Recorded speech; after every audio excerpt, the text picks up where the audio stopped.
Everybody, welcome to our February 3rd, 2026 council meeting. It's our afternoon session. I'll go ahead and call the meeting to order, and we'll pass it to Clementine to do roll call and just share announcements with the public. Councilmember Barber. Present. Councilmember Garcia. Here. Councilmember Rash. Here. Councilmember Smith. Here. And Mayor Williamson. Here. And public comment and participation information is provided on this meeting's agenda, which is online at monterey.gov/agendas.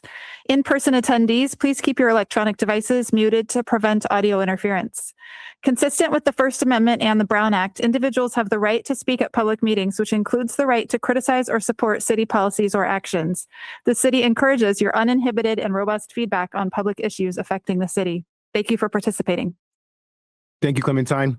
With that, we'll jump in. There is no evening session today, so we're going to go ahead and do the pledge. And I'm going to ask Councilmember Smith to kick us off here. You bet. Please join me.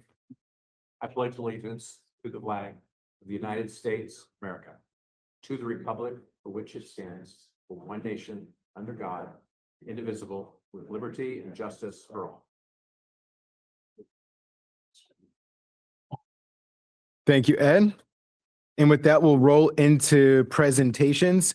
The first item on our agenda is to recognize February 2026 as Black History Month. And I'm going to go ahead and pass it to Dr. Barber to read us the proclamation today. All right, thank you, Mayor. The proclamation reads as follows. Whereas in 1926, Harvard scholar Carter G. Woodson founded the first of African American History Week and the Association for the Study of African American Life and History, to bring attention to the need of acknowledging Black history and representing those voices lost to time. And whereas the week-long event as the ASALH were first founded in recognition of the lack of Black history in the nation's educational curriculum and to promote the scientific study of Black life and history. The event inspired community celebrations nationwide. And whereas the month of February was chosen by Carter Woodson as a month of tradition and reform. The month of February encompasses the birthdays of President Abraham Lincoln and Frederick Douglass, two Americans who had prominent roles in shaping Black history. While recognizing traditional celebrations of the birthdays of the two men, Woodson hoped to inspire reform and refocusing on the contributions of the countless Black men and women throughout history who have and continue to advance our nation. And whereas Black History Month was officially recognized by President Gerald Ford in 1976, calling upon the American people to seize the opportunity to honor the too often neglected accomplishments of Black Americans in every area of endeavor throughout history. And since every U.S. president has designated February as Black History Month, and whereas the ASALH announced that the 2026 Black History theme is a century of Black history commemorations. The 100th anniversary theme urged us to explore the impact and meaning of Black history and life commemorations in transforming the status of Black peoples in the modern world. And whereas 2026 marks the 100th anniversary of this celebration, the ASALH states in their executive summary to understand the modern world, especially nations where Black peoples form a significant population, one must grapple with the impact that the public observance have had in the past and the present. This year, when we are also commemorating the 250th anniversary of the United States independence, it is important to tell not only an inclusive history, but an accurate one. And whereas a community, we can celebrate Black History Month and continue to work together towards a more fair and inclusive future. And now, therefore, be it proclaimed that I, the mayor, Tyler Williamson, mayor of the city of Monterey, on behalf of the city council and the citizens, hereby proclaim the month of February 2026 as Black History Month. Woo! Yeah, that's a long one. Thank you, Dr. Barber, for reading that out for us. And as she was reading this, and even before the council meeting, as I was prepping, I was deciding whether or not I wanted to make a remark about this, because there is an approach to this conversation where you don't bring up the negative and maybe just focus on the positive. But I figured it's probably good to share. And my intentions with this are all to help bring light and shine light on why it is important that we continue to celebrate diversity, equity, and inclusion. When an article was shared last week about the selection of our incoming city manager, assuming that the council moves in favor of supporting that direction tonight, there was a comment posted on a social media site that said the person was selected for a DEI hire without understanding the person's background, without understanding the reasons that justify the council's decision. And I can speak confidently in saying that we selected this person because they were the most qualified for the job, not because of the color of their skin. But that remark is not unique to that one individual. That is a common theme that still exists throughout our community. And so it is important that we continue to shine light on the successes of African Americans and other diverse communities, and the harms that were created to those communities and the work that we still need to do moving forward. So thank you, Dr. Barber, for reading the proclamation. Thank you to staff for helping to put that together. And I am proud to stand as mayor of Monterey and knowing that a strong majority of our community stands with us in celebrating this momentous occasion. So with that, I will open it up to my colleagues for any questions, comments on the proclamation.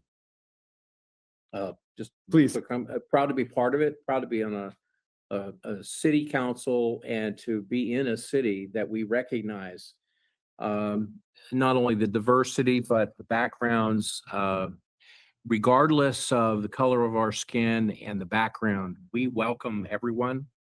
And I was born and raised on this peninsula, and I can honestly say that I never want to be a person who judges another based on anything other than the qualifications and performance and what they bring to the community.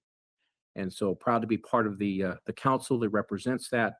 And I read social media, and if I read social media that's disgusting, I write it off as shame on that person. I'm going to pray for the fact that they are so disconnected and harbor such of the wrong things to think about and not the values that I align with. I have no place in my heart or for my person to spend any time with someone who expresses anything other than congratulations to someone who got a job, and shame on them for them to write something like that. And I pay no attention to people like that. I choose to select the people I want to surround myself with. They're open-minded, honest, and loyal humans, and do not bring prejudice. Thank you. Thank you. Thank you, Ed, for your comments. I think it says so much about where the state of our information gathering exists in today's society. I mean, it's really easy for people to go on social media and pop off because they're behind a keyboard and they can say things that they wouldn't say in person. So congrats to you all for showing up to our council meeting in person. And thank you to those that are paying attention online, because maybe you're not here in person, but you're dialed in and you're hearing first primary source information. So it's important that we check our sources before we try to comment on something without knowing all the facts. And again, thank you, Ed, for helping to amplify the message and where the council stands. With that, we'll go ahead and open it up for public comment. So how this process works is we identify folks that want to speak on public comment at the beginning of the public comment period. Once those folks are identified, we then close it off, and then only those folks will be able to speak. So I'll check with folks on Zoom first. You can navigate your way to the raise hand function. In the meantime, I'll check in the chamber. Anybody in the chamber wish to speak on this item? All right, seeing none, we'll go ahead and close it off in the chamber. I'll do a countdown for folks on Zoom to 5, 4, 3, 2, 1. And we have one on Zoom, and then I'm going to go back to the chamber real quick. We have one in the chamber. I just want to do one last check-in with folks in the chamber. Anybody else in the chamber want to speak on this item? So I'm only seeing the one. We'll go ahead and cut it off, and we'll go ahead and start with you. Please. Thank you so much. Absolutely. May I give you the, Is this specifically on the proclamation? I am here to talk about the sports center and the Okay. issue I have with. This is not general public comment. This is specifically public comment on the Black History Month proclamation. Okay, so we'll sit down until my turn. Yes, ma'am. Yep. And I'll let you know. I'll let you know when that time comes. Thank you. All right, we'll go ahead and go to our caller on Zoom. Yes, Esther, you can go ahead. Good afternoon, everybody. I just want to make a comment. I really appreciate the council taking the time to discuss this message, given that it's been until very recently that we actually have a very diverse city council. And I'm happy to see that diversity spreading to our city staff. It's a long time coming, and I appreciate everybody who's involved in working for our city and making it a place of inclusivity. Thank you. Thank you, Esther. With that, we'll go ahead and close public comment. Any last comments from the council? All right, with that, we will move on to item number 2, which is to receive a presentation introducing Nicole Banks as the city's new Park and Recreation Director. She famously, at the beginning of the meeting, agreed that we should be hosting our council meeting outside today. So we'll have to see if we can loop that into another future beautiful Monterey day. But before I pass it to Lou, I just want to say welcome aboard. I had the pleasure to meet you at our council meeting last week when you came up and introduced yourself. So thank you so much for joining our team. And seems like we captured you at the right time because you missed that nor'easter that was going through the Northeast up there. So welcome to Monterey. And with that, I'll go ahead and pass it to Lou for a presentation. Great. Honorable Mayor, council members, let me just reiterate what your mayor said. We're just tickled pink to have a new member of your executive team join us this afternoon. Before we let Ms. Banks come up and provide comment, I'm going to turn it over to our assistant city manager, provide a little background on the selection process. It's been a long time, I understand, before you had a permanent director, and our hats off to our hardworking staff that kept all our parks and sports center operating. So with that, I'll turn it over to Nat, and we'll continue. Great. Thank you. Thank you, Lou. And as you all have mentioned, we're very delighted and excited to have Nicole Banks join us as our next Parks and Recreation Director. And it was quite a rigorous recruitment process that began last fall. And I would be remiss if we didn't take a few moments to acknowledge the hardworking Parks and Recreation staff who've kept the department going through the transition, specifically Shannon Leon, our recreation manager, Tice Norton, our parks manager, as well as Bill Rothschild with the sports center manager, and the entire Parks and Rec team over the last several months, not having a director in place. So kudos and many thanks to their team. Nicole comes to us from, as you all mentioned, New England. Over 20 years of experience in municipal recreation leadership in New Hampshire, as well as in Massachusetts, and most recently from the city of Newton, Massachusetts, which we understand her role prior was leading a team of over 50 full-time staff, hundreds of seasonal employees, and a breadth of experience that ranges to over 200 acres of open space, 20,000 street trees, public trash collection, and something that we don't deal with here, snow clearing, snow removal. So yeah, if it comes, we know who to call. It's Nicole. But no, we're very excited. She spent time in Westwood, Massachusetts, as well as a recreation director, and has experience with summer camps, community programs, community gardens, tennis, pickleball, basketball courts, even in her community, golf courses, and a small beach in a lake. So some of that experience has been great, and we're looking forward to having her join our team. She's already hitting the ground running. We gave her a little bit of a hard time for mentioning the Patriots this morning during a meeting, and but we do we do, and we've also told her the weather we've had the last few days and dogs joining our council meetings are very typical for us here. So I know she will not miss the 24-degree weather that's currently in Boston, but she brings a wealth of experience, and I know the team has been very welcoming of her. And she's also a certified Parks and Recreation professional, CPRP, which is a very distinguished certification in the Parks and Recreation management industry. And we're really glad to have her be part of our group. So I've gone long enough. Let's bring Nicole up to say a few words. Nicole.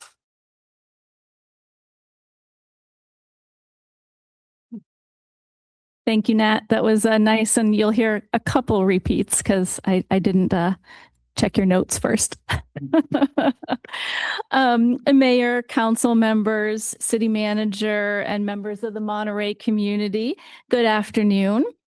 Thank you for the opportunity tonight to introduce myself. My name is Nicole Banks, and I'm really just honored to be here to serve as your new Parks and Recreation Director.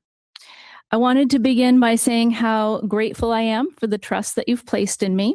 Monterey is a city with an exceptional quality of life, and it's shaped not only by its natural beauty, but by the parks, programs, and public spaces that bring people together every day. It's a privilege to be a part of this important work. In my background, I bring over 20 years of experience in parks, recreation, and community services, having worked as a department head in my 3 industry roles, and the most recent being in Newton, Massachusetts. Throughout my career, I focused on building inclusive programs, maintaining high-quality public spaces, and making sure services evolve alongside the needs of our community. I've had the opportunity to work on park improvements, athletic fields construction, indoor and outdoor swimming pool renovations, golf course management, thank you, Nat, indoor and outdoor performance spaces, forestry, cultural development, programming, capital projects, partnerships, and of course, budgets, as we're in budget season.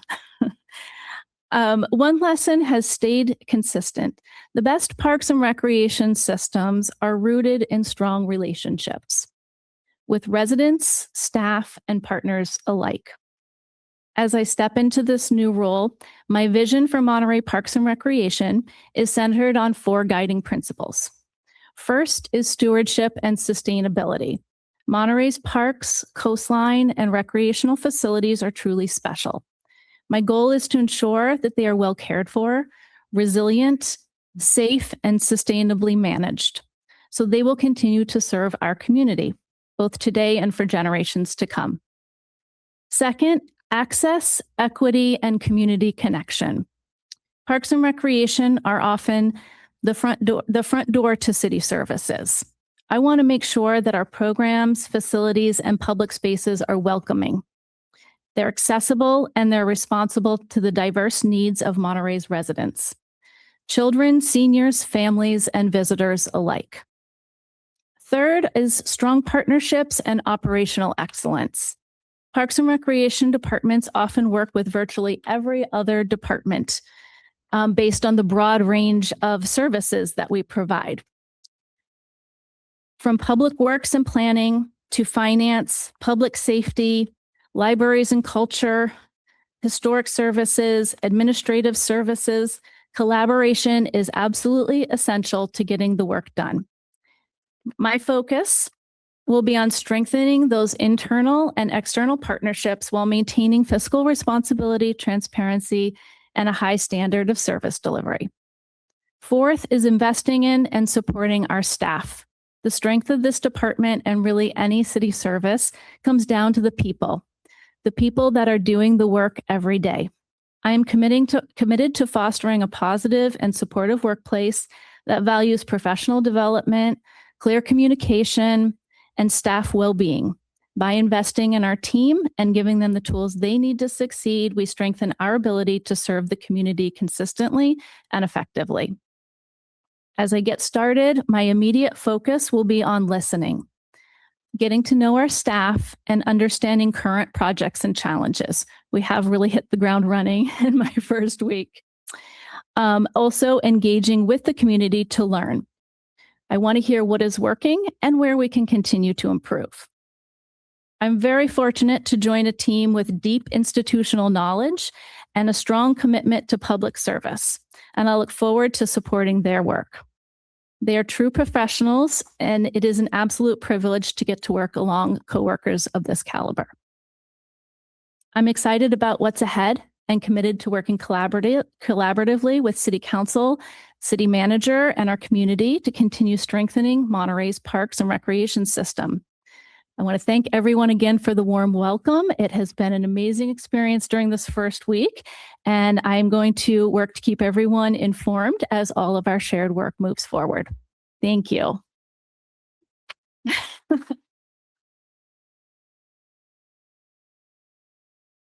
Alrighty. I don't know if you want me to stay for questions or if there's where I can sit back. Council have any questions at this time? So no questions, but I wore red specifically for the 49er colors. It's going to be a tough weekend. So, yeah, No. we have San No Francisco fighting. Giants, Yeah. Niners, and welcome here from the cold, and so you can set aside your cold weather gear Yes. and enjoy the sunshine here. And we know that you've been a lot of places, and hopefully you settle in and you get to meet our team. We look forward to hearing from you and hearing much more from your team. And welcome aboard. Thank And I know you won't be shy if there's something you need. So welcome aboard. Thank you. Yeah, please go ahead. Yeah, no, you good. You can. So I echo my colleague and just welcoming you here to the beautiful city of Monterey. And so we know that you will enjoy it, and we look forward to working with you. Congratulations. Thank you. Please. Congratulations. Welcome to Monterey. And from your remarks, I noticed that you have a sense of how much is happening in terms of Parks and Rec for our city. So I look forward to collaborating and sharing some information about District 4 and also just citywide projects and all that. So congratulations. Thank you. I'm glad you brought your stamina because with 800 acres of open space and parks, so you're going to be very busy. Yeah. And we welcome your participation. And how about some ballet classes at the Sports Center? There's always the special requests. Yes. Are you down for some teaching? PG, I'll take the class. PG for my ballet class. Okay. There you go. There was two things in what you said that stood out to me. The first and foremost was your attention to the people and the amazing team that we have here. You're absolutely right. There's three main divisions for the general public within Parks and Rec. And so, when we have our Parks Department, which is managing this really unique city from the coastline to the pier, the greater than most cities our size parks that we have. There's a lot going on in that space, to the unique programs that we have in recreation.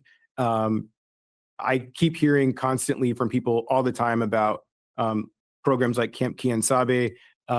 It's cultural, and that bleeds into the sports center, which I've been more frequently going there since August, and you can just see how it's not just a physical and an emotional outlet for people, but it's also a social space, and so it really helps change people's lives. And so the other piece is that I can see that you recognize that, and Monterey is a special place, and we're really lucky to have you. So look forward to continuing our work with you, and just congratulate you on your position and the years to come. Thank you. I feel so fortunate. It's a pinch me moment. Absolutely. For us too, Nicole. Okay. Thank you so much. Let's give it up for Nicole one more time. All right, with that, we'll go ahead and open it up for public comment. So for folks on Zoom, you can use the raise hand function. Anybody in the chamber wish to speak on this item? And this is specifically regarding Nicole coming in as our new Parks and Rec director. All right, so I'm not seeing any takers in the chamber, so I'll go ahead and cut it off in the chamber. Do a countdown for folks on Zoom to 5, 4, 3, 2, 1. We have one on Zoom. We'll go ahead and take that caller.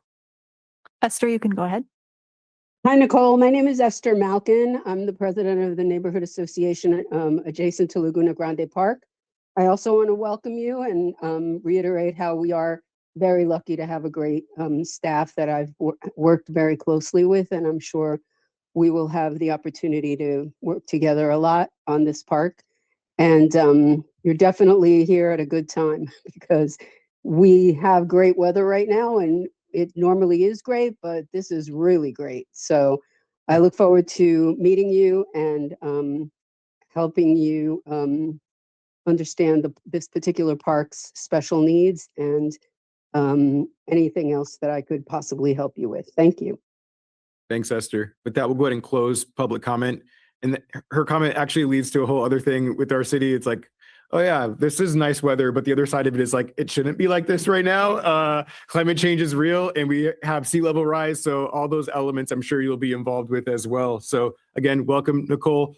With that, we'll go ahead and move on to our next item, which is general public comments. So this is an opportunity for folks to speak on things that aren't on today's agenda. So I'll start with folks on Zoom. You can use the raise hand function, and I'll check with folks in the chamber. Anybody in the chamber wish to speak for general public comments? I see 1, 2. Anybody else? If you don't mind stepping forward to the left of the podium, if you're able and willing, that way we can just get folks lined up and ready to go. So I have 3 folks in the chamber. Anybody else in the chamber outside of the 3? All right, so we'll go ahead and cut it off in the chamber. I'll do a countdown for folks on Zoom to 5, 4, 3, 2, 1. We have 1 on Zoom. We'll go ahead and start in the chamber. Please. Hello. Thank you so much for listening to me. Let me introduce myself. My name is Adma Kouri. I live in Seaside with my husband. He's a disabled veteran. And I'm here today to talk about the sports center, an issue with the management there, especially with Mr. William Richards. I'm sorry if I pronounce the name wrong, but in short, I have been a member with the sports center, me and my husband, since 2010. I enjoyed going there, especially because I have lots of medical issue and I need to be in the sports center for the whatever I have, it helps. And let me go back to 2019. If you've been to sports center, guys, this is the hallway.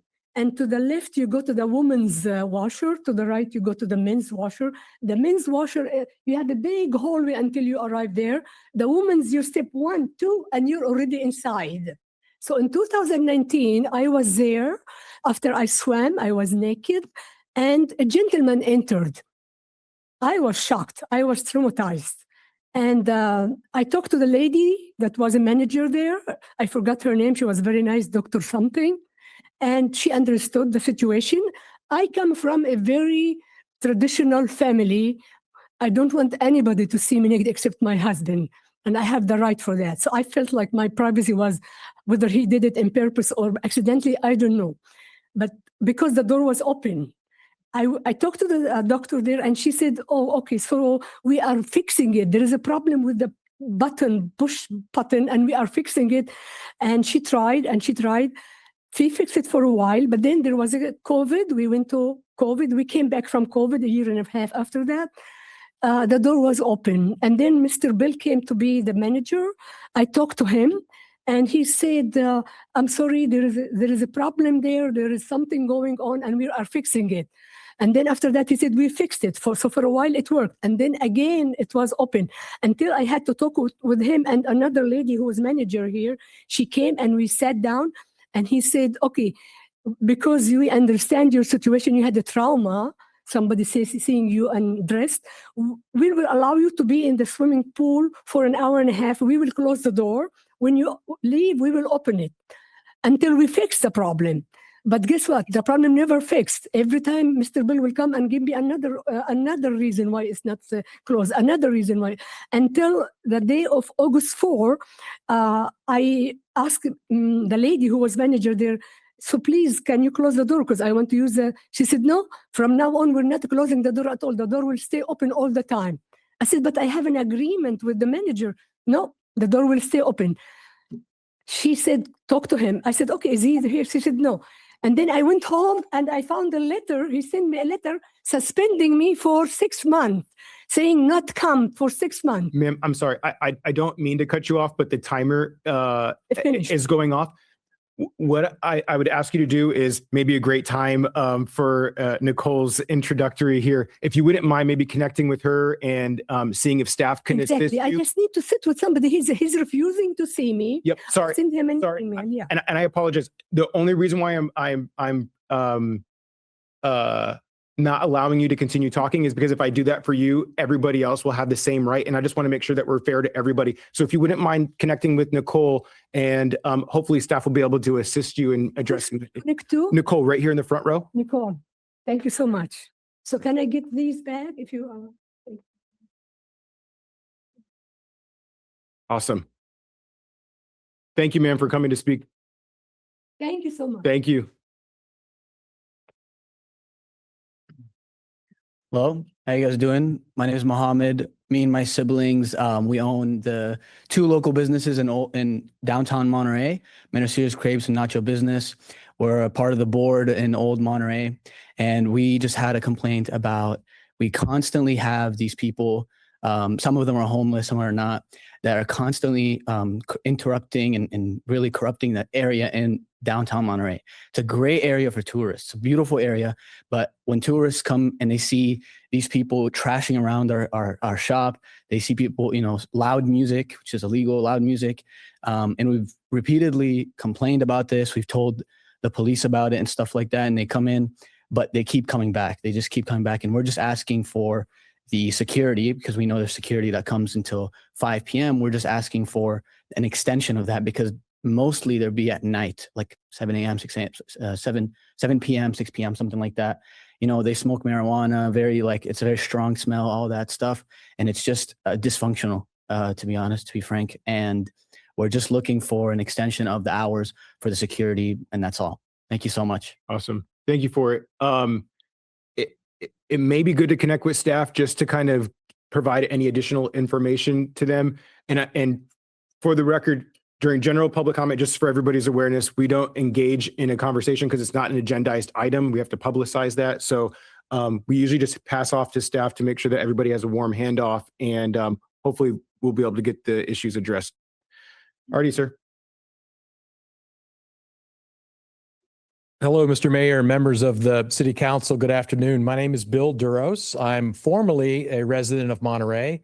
I live over the hill now in Carmel, but I still am a property owner here in Monterey. I hold this town very dear to me, as well as where I live now in Carmel. And I'm here to ask that the City of Monterey set as a priority for 2026, finding some way to connect the 2 cities via a bike path and or pedestrian path. I know that you have a new parks director with nothing else to do. Maybe this could be the first thing that she tackles this year. This is a multi-jurisdictional issue, so it's not just the cities to share. In fact, maybe some of the solutions in the majority might be outside of the city, but the city is relevant because if someone else plans a bike path into the city of Monterey that's not where you want it to go, well, that's going to be a failed design effort. I've done the walk several times in the last year. I'm here, so it's actually doable.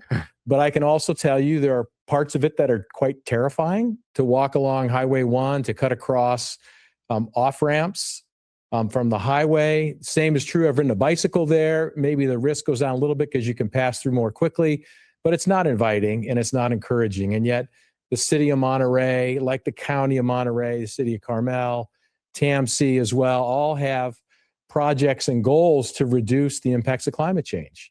Getting people out of cars is number 1 on all of those lists. And the promotion that goes on to bring more tourists here every year, it's successful. I've lived here a long time. The roads get more and more full with cars, not bicyclists. And I think we need to make a real effort to find a way to connect these two cities. I have ideas. I could suggest where that should be. Should it go through the state park that's there along Highway 1? Should it be maybe some new restriping on Viejo Road, which is wide enough? And there is a small segment of Class 1 bikeway that goes from Highway 68 to Viejo. Obviously, that should be part of it, but it shouldn't be designed by me as a citizen as much as I'd like to. I used to work for a planning agency. I find it very rewarding, but experts like what you have here in the city of Monterey, what TAMC has, the city of Carmel, and the county as well. I've made presentations to TAMC earlier last week, also talked with and made a presentation in the same forum to the county of Monterey, as well as the city as well. So I have a letter that has more details in it addressed to the mayor. Maybe it's something the city council could all see. And I just hope you can all tackle this this year and really make it a priority because it merges so many goals that the city has and all the other jurisdictions. And it'd be a benefit to all of us. Thank you. Awesome. Thank you for your suggestion, sir. And I would also have you connect with staff just to make sure that we capture all your feedback and suggestions there. Mayor, Bill, Perfect. take the card, give me a call. Yeah, so Ed Good to see you. is our rep on TMC, and so good connection point there as it relates to the city and the county efforts. Yeah, So, your presentation today was better than last week. Good to see you, Bill. all right, Good call. with that, we'll go ahead and close it off in the chamber, and we'll go to our callers on Zoom. Esther, you can go ahead. Hello again, everybody.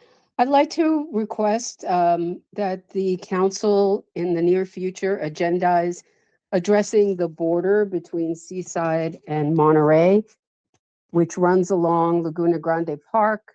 It is an ongoing issue when it comes to homeowners that are living adjacent to the park, as well as when it comes to projects that we are trying to accomplish on the Monterey side that are on the Seaside property. We have precedent set with a soccer field that somehow was put there but with NCIP funds, and a bathroom there that Monterey maintains. Both of those are in the actual Seaside city border.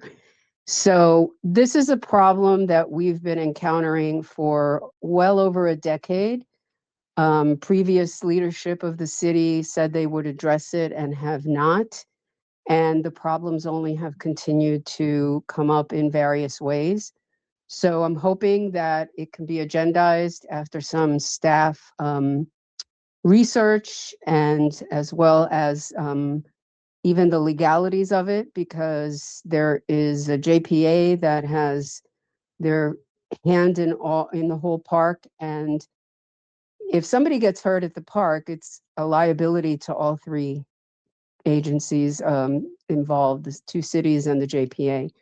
So this should be an item that probably should have been addressed a long time ago. The park was created almost half a century ago, and clearly the area used to be a bunch of orchards from my understanding, and it's very different now. So it needs to be addressed to bring it into this century. And it should be also something to be looked at when it comes to the parks master plan that was last looked at in 2015. I also want to bring up in general, since we have a new Parks and Rec manager coming on board, we have residents in this city that are aging. Our county is predicted to have a significant increase in seniors over 65 by 2030. And I would suggest that, like it states in the master plan for all our parks, that we should be addressing that now that we're on the cusp of that being very, very close to the needs of the area changing. So I look forward to hopefully seeing this on the agenda once Nicole has had a chance to look it over, and that we can get this handled once and for all, because the can has been kicked down the road long enough. Thank you. Thanks, Esther. All right, and with that, we will go ahead and close general public comment and move on to our consent agenda. I've heard of no items being pulled at this point. Council, do you wish to pull anything? No. All right, seeing none. Staff, anything that should be pulled that you're aware of? I'm not seeing any takers. With that, we'll go ahead and go out for public comment. So this is an opportunity to speak on anything on the consent agenda or a request to pull an item from the consent agenda. So if you're requesting it to be pulled, you leave your comments until that item is discussed separately. So I'll check with folks on Zoom. And if anybody on Zoom wishes to speak on consent items, you can use the raise hand function. Anybody in the chamber? All right, I'm not seeing any takers in the chamber, so we'll go ahead and cut it off in the chamber. I'll do a countdown for folks on Zoom to 5, 4, 3, 2, 1. And there's nobody on Zoom. Bring it back to the council for motion and deliberation. Move to approve consent agenda. It's been moved and seconded. Any other discussion? All those in favor? Aye. Any opposed? Motion passes unanimously. With that, we'll move to our public appearance items. 13 on the agenda is to appoint Dante G. Hall as city manager, approve employment contract, and amend the city's full-time salary schedule. With that, I will pass it to Chrissy for staff presentation. Good afternoon, Mayor and City Council. Have a brief presentation. Oh, okay. As you know, there's been an active recruitment going on, a nationwide search for the city's next city manager. And the request tonight is that the City Council appoint Dante Hall as the next city manager for the city of Monterey, approve his employment contract, and amend the salary schedule. So Mr. Hall was selected as the next city manager, if y'all approve it tonight, after a very rigorous nationwide recruitment process with many qualified candidates. He has more than 17 years of experience working for many cities, and he currently serves as the city manager for the city of Hercules. He holds a Master of Public Administration degree and a Bachelor of Arts degree in social work. He is also an International City County Management Association, which is commonly referred to as ICMA, credentialed city manager.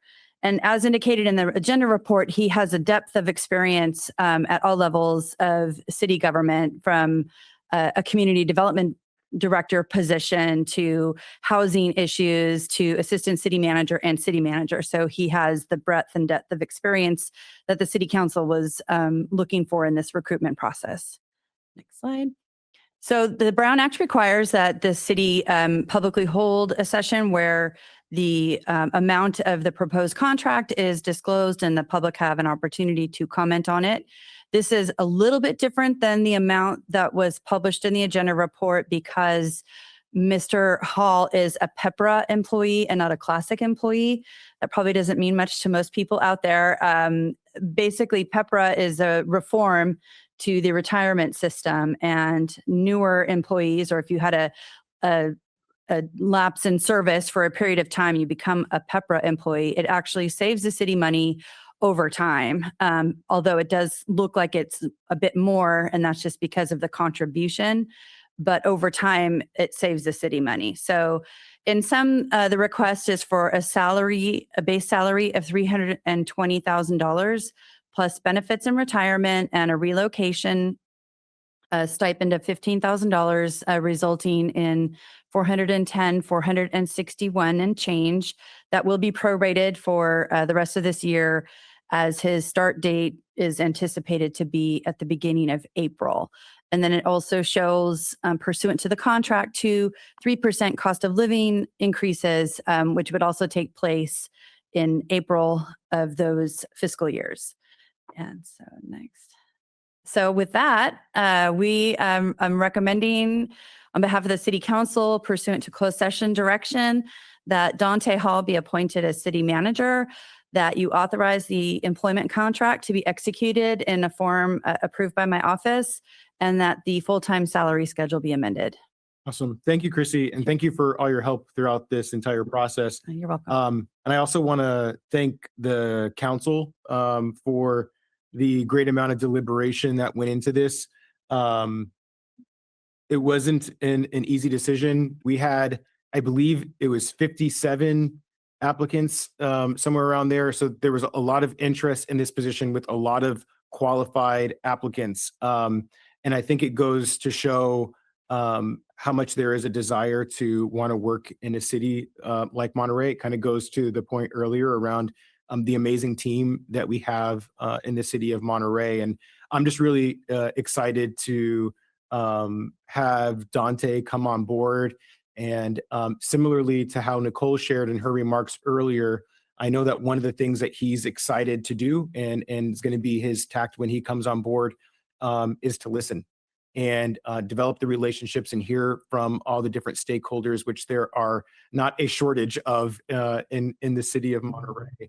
I did chat with him a few days ago, and he did express that he wanted to be here today, but unfortunately he has a council meeting up in Hercules, so he wasn't able to be here. Otherwise he would, but there'll be plenty of time for folks to get to meet him. But I just want to thank him for his interest in working with and for the city of Monterey. And at this time, I'll just open it up to my colleagues for any comments, please. The community has had a lot of questions and interest in this appointment, and I'm relieved that we can finally tell you how we feel about it. I was so impressed with Mr. Hall. He's mature and he's poised and he's very centered. And I think that will be a gift to all of us, to the council, to the department heads. I think he has a disposition to be a leader that we can all learn from. So I'm very much looking forward to that. He was very, I laugh because he's very enthusiastic about helping us with our budget problem. And I'm not sure I heard that from anybody, including all of us. So kudos to him if you're listening, Dante, or if you watch the video. I was so impressed that you really were excited by that. Also, he had an assistant manager position when he was in Foster City. I like that is a bustling, on the water city with an airport nearby. I mean, he's hearing all these airplanes in Foster City landing at the San Francisco airport, which is really right above Foster City. And he has all the experience with a water port. And then at Hercules, the same thing. That's on the East Bay waterfront, as you all know. And so I want you to know how excited I am by the appointment. And he stood out. It was hard to stand out in the final field. It was very hard because we had some exceptional candidates. But I think we're in a great place going forward, and I'm very excited. So, Please. I also share in the excitement in Dante's appointment. And I want to speak a little bit to the process because it felt like a very thorough process. Something that really stuck with me was we as a council had the opportunity to craft our own questions during a very specific part of the process.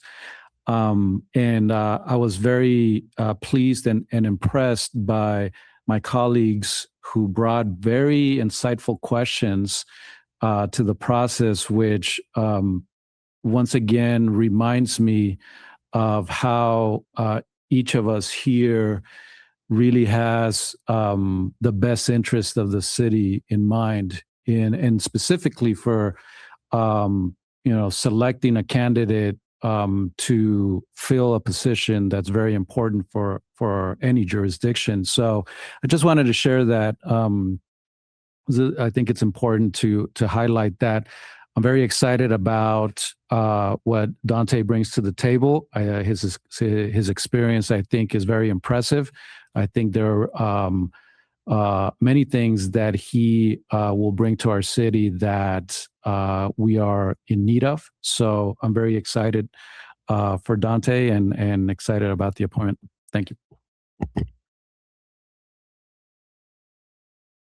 Yes, so I echo my colleagues again, just saying that I'm really excited about Dante coming on board. But I'd like to thank all of the candidates who came forth in the process and the time and energy that they put in, because it was a very thorough process. And so I'm very glad that they took the time to do that, and especially at the final interviews. I'd really like to thank those candidates who put forth that effort, and knowing that it was a hard choice. But I do believe that with Dante coming aboard with the strategic planning and economic development background that he has and ideas, and working with the structural deficits and having done those things before, I believe with his type of demeanor that it will be an asset to our community.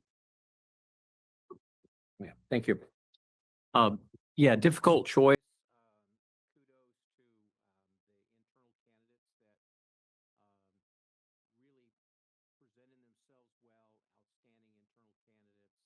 And as we go through a process like this, the approach that I took was I was wanting to really dissect the position of a city manager and reflect on the job dimensions, and do a deep dive in terms of what are the things that the city manager will be doing, not only on a day-to-day business, but also this is a unique hire for city council, knowing that our position is to hire a city manager and we also hire city attorneys.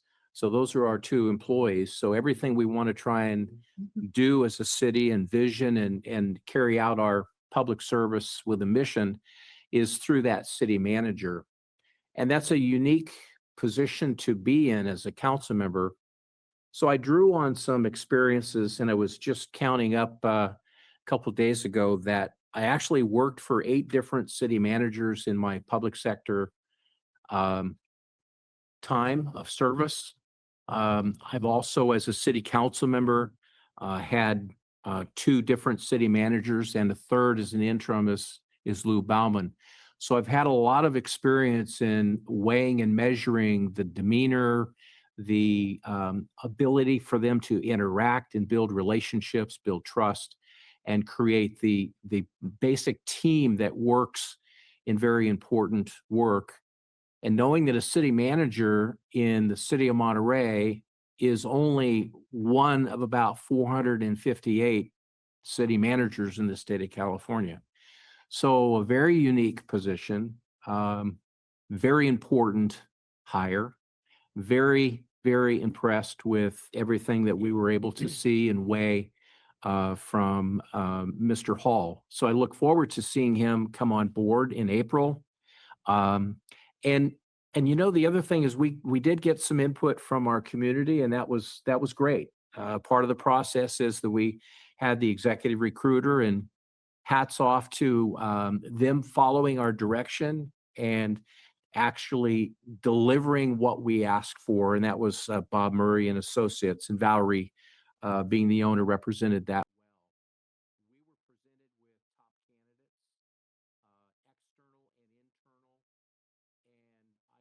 It was amazing to me that we could function so high at 7:30 on a Saturday morning, and then a follow-up on Saturday morning, and all-day events. And then actually, when we finally got to the point, we met on a Sunday at a special session. So this was a combination of hearing from the community, hearing from the applicants and what the match would be back to the job dimension. And I think it was a very effective process.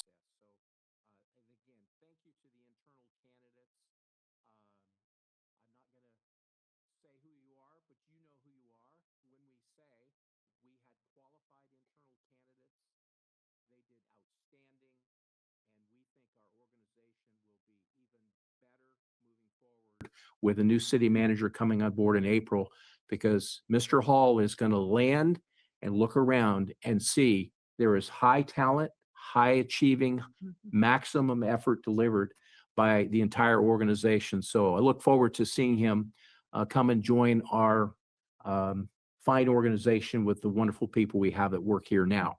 And so look forward to April when we make our transition. But I want to say one more thing. We have a lot of things to do between now and April. So don't think that we are just waiting for Mr. Hall. He's going to watch. He's going to participate. He won't be here seeing you, but we will be talking to him as we make the transition. So it'll be seamless for the community, and you'll still see a high-functioning city of Monterey serving the public and the community at large, and making sure that we are prepared for the decisions that we have to make as we build our budget coming up to be ready for July 1 as the start of a new year. So still much more work to do with the council and the staff that's here, and welcoming Mr. Hall, and congratulations on being able to offer him this position. Awesome. Thank you for bringing up Valerie. I was going to thank her and Bob Murray and Associates for supporting our efforts. And I think thanks also need to go to our HR team for helping to facilitate the experience as well. And in addition to the community members that help support providing feedback in regards to the elements that we were looking for this position, there was also other key stakeholders throughout the city, including the business community, that helped provide feedback. So this was an all hands on deck approach, and I just really appreciate everybody's support in making this happen. I'm really excited. I think it's clear that the council is pretty excited here. The last thing I would say is just ask for a little bit of patience as key transitions in, because it's going to be a lot. It's going to be like drinking from a fire hose. So, oh, actually, I do want to share one more thing, because it was posted in the weekly. It was kind of the message of their story, but also I am certain that folks are having sticker shock when they're seeing those numbers associated with the compensation.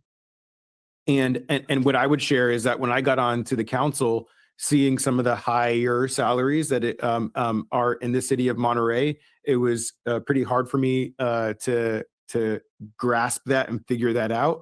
And frankly, there's still a little part of me that struggles with it. But the fact of the matter is that we have to stay competitive. And in order to recruit and retain good talent within the city of Monterey, there is a very clear and strategic methodology that is used in order to identify where a salary should fall. And so when we went through the process of labor negotiations, one of the elements that we looked at was a salary survey. And it allows us to look at comparable agencies to determine around how much do our comparable agencies pay employees within similar positions. And so, again, we have to stay competitive. And I would just, what I would offer for folks that are still struggling with that is to say this is an opportunity to lean in more and to maintain that high expectation that you expect of our city services. So with that, I'm going to go ahead and open it up for public comments. For folks on Zoom, you can use the raise hand function. Anybody in the chamber wish to speak on this item? All right, seeing none, go ahead and close it off into the chamber. I'll do a countdown for folks on Zoom to 5, 4, 3, 2, 1. We have one on Zoom. Yes, this is our telephone caller, and you can go ahead, please. Yes, this is Nina Beatty. First of all, I'd like some clarification on what is meant by feedback from the business community. At what point did the feedback occur in this process?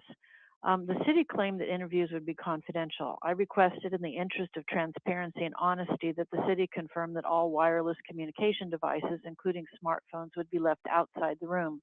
This would have been simple to do if there was a will and an interest in transparency, but I received no confirmation. In fact, one council member contacted me telling me that they had personally turned off their phone. So it appears that all participants had their devices with them in this supposedly extremely confidential situation. So I wonder how many others didn't turn off devices, because with those phones in the room, conversations could be easily monitored from outside the room by others, and comments and directions sent into the room via those devices without other members being aware of it. In a city where there's public trust and accountability by leadership, this wouldn't be an issue. It wouldn't even be a question. But leadership here has charted its own course against the will of the city and its residents over and over again. Monterey leadership has recently and over the years repeatedly broken public trust, hiding information, providing false information, ignoring the public, ignoring facts, failure in accountability, and failing to comply with federal, state, and even their local laws, all of which harms the public and the city's future. I hope that Mr. Hall will be a good city manager. He was partially responsible for Hercules being a finalist for the Smart Cities North America Award, and he spotlighted leveraging technology. What does that mean? It would be extremely negative and harmful to Monterey if he steered the city in the direction of being a smart city, which would bring toxic wireless antennas throughout the city and increase surveillance to eliminate public privacy. I hope that doesn't happen here. I hope he will be a good city manager. Thank you.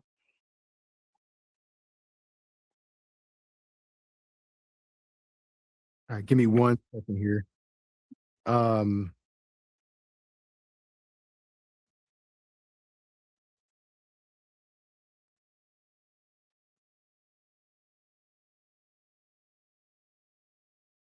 So there was a draft timeline that was shared publicly in an open session meeting that identified when we would be establishing a committee that would be helping to provide some additional feedback.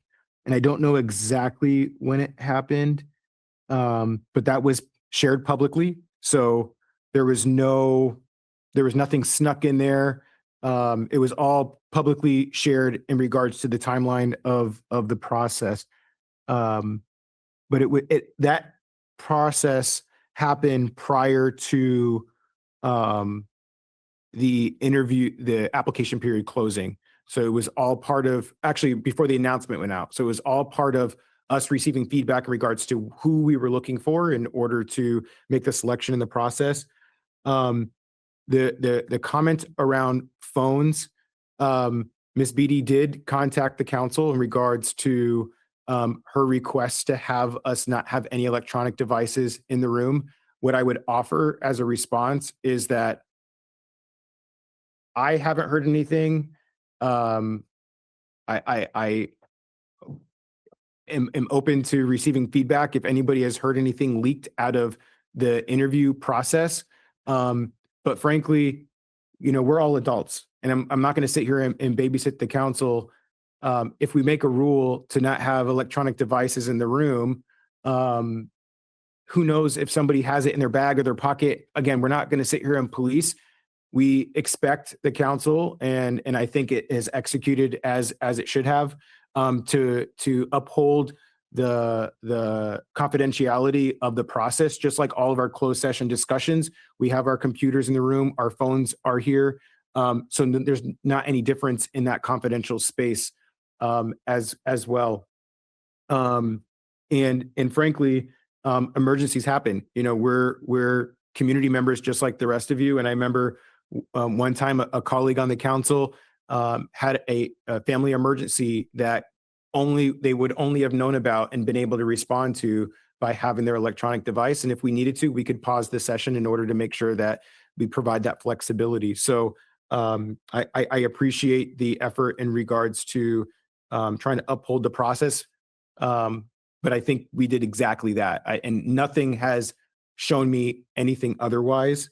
And then in regards to the critique around Mr. Hall helping to champion the smart city experience, I can guarantee you, Ms. Beatty, and to the rest of the community, that if anything like that were to occur in the city of Monterey, that is a policy decision that has to get the authority from the council. And so as long as it's legal and ethical, I have every confidence that Mr. Hall is going to uphold the direction that the council and the community give him. But again, that has to go in front of the council in order for something to be implemented.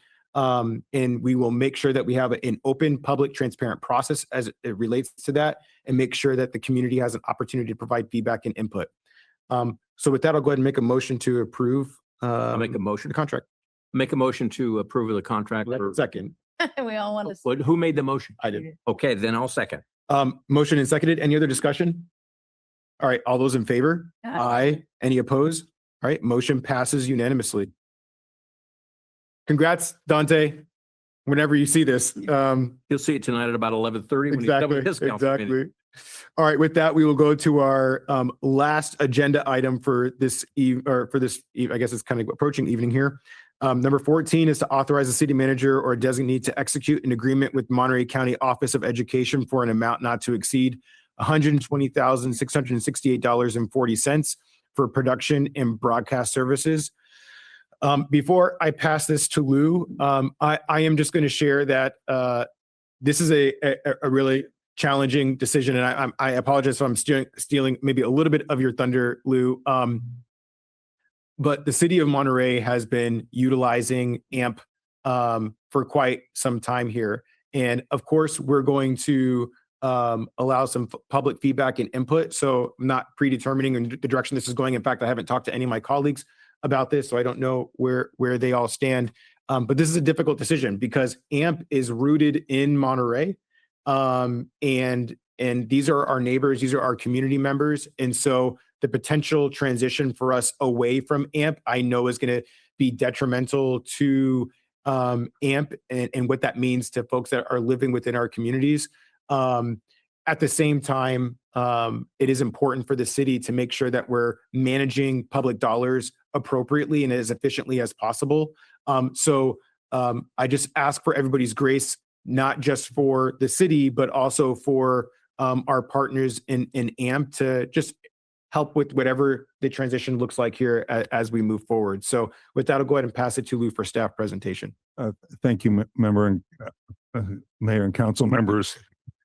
Thank you for the introduction to the item. This evening, we have Lori Huelga, our communications manager, who was involved in the process and will provide a brief overview. And if you have any questions, both myself and assistant city manager can, as well as our county, city attorney can chime in. Thank you. Awesome. Thank you, Lou. It's not too often we get to see you in the chambers, Lori. Thank you, Lou, and thank you, Mayor and Council, for letting me present to you tonight. We have just a few slides here. Just for a quick background, our current service provider, as you know, is AMP, and the City of Monterey originally contracted with AMP in 1998 to provide PIG government access programming on the Monterey Channel, which is cable channel 25. And since 2020, with COVID, AMP services also now stream city programming live and on demand on the city's YouTube channel. The current agreement with AMP expires April 20th of this year. Next slide. So in keeping with the city's standards of practice, staff published a request for proposal last October for production and broadcast services with the goal of determining whether these services could be provided more effectively and at a lower cost. Also, this budget deficit strategy, if you remember, was an index card number 10. Number 10 and the index card during the exercise in the fall of 2025. So the next slide shows our RFP evaluation criteria. So we went through, we based it on 6 criteria: proposed cost, technical approach, experience and qualifications, management team and organizational structure, compliance and communication. The proposed cost and experience and qualifications were rated at 25% each, technical approach 20%, and 10 each on the last 3. And then we received a total of 6 proposals, and the top 3 were invited back for an in-person interview. Ranked first is McCate, Media Center for Art, Education, and Technology. That's what McCate stands for. And they're a division of Monterey County Office of Education. Ranked second is Pegasus, a company from Southern California who has provided broadcast services since 2008 to several Southern California cities and counties. And then ranked third is our current provider, Access Media Productions. Here you see the annual cost proposals from each. So as our recommendation, based on the RFP results, and while city staff appreciate the longstanding relationship with AMP, staff recommend authorizing the city manager to execute a contract with MCOE for future production and broadcast services that would begin the spring of 26. Awesome. Thank you for the presentation, Lori. Any questions at this time from the council? This is probably an appropriate time to ask you for reassurance that we will have a contract that retains access to the YouTube videos of all our commissions and proceedings, that we'll have a library of content within whatever contract gets awarded tonight.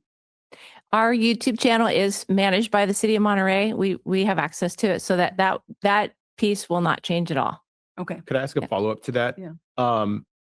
Our YouTube channel only goes back, I believe it's 5 years. So all the video recordings prior to that date aren't available on YouTube.